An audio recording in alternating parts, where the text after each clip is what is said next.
know, you talk the talk as a government, but you don't walk the walk when it comes to renewables.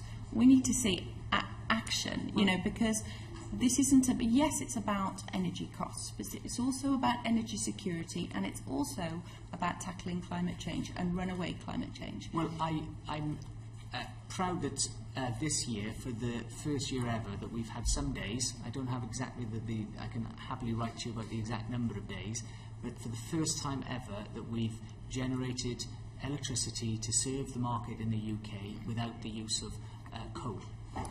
And that is a major advance in terms of our commitment to climate change, and I'll happily provide you those days, and that's an ambition that cross-party we want to see on an ongoing basis. I have to say though, I think your commitment to Wales is slightly in doubt, because, you know, as Secretary of State you have consistently shied away from investing in Wales. You're from Tidal Lagoon, renewables, to devolving APD and electrification. And as a Swansea Valley boy, are you not embarrassed now to go back home at Christmas, to go back to your family at Christmas? I would be very embarrassed to go back home, having shied away from that commitment. Absolutely, I reject everything you say on that, and I can point to the record of the government. Most notably, it was this time last year, having had people complain for decades that the funding settlement for Wales was not strong enough. A Labour Party, after 13 years in government, resisted bringing about changes in financial settlement. Wales, as of next April, will be receiving the financial benefit of that. So this is something that had been resisted by Labour opponents for so long.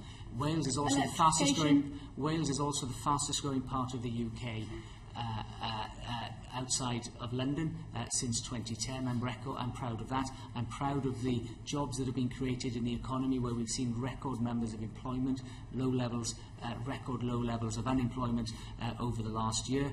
I'm pleased about the capital projects that have come. I'm pleased about the electrification of the railways. That's a £5 billion project. You've cancelled it to Swansea. Basically, that's like saying, "I'm sorry, West Wales.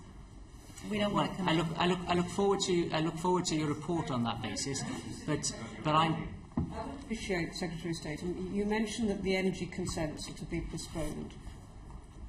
Why is your understanding that the request was made?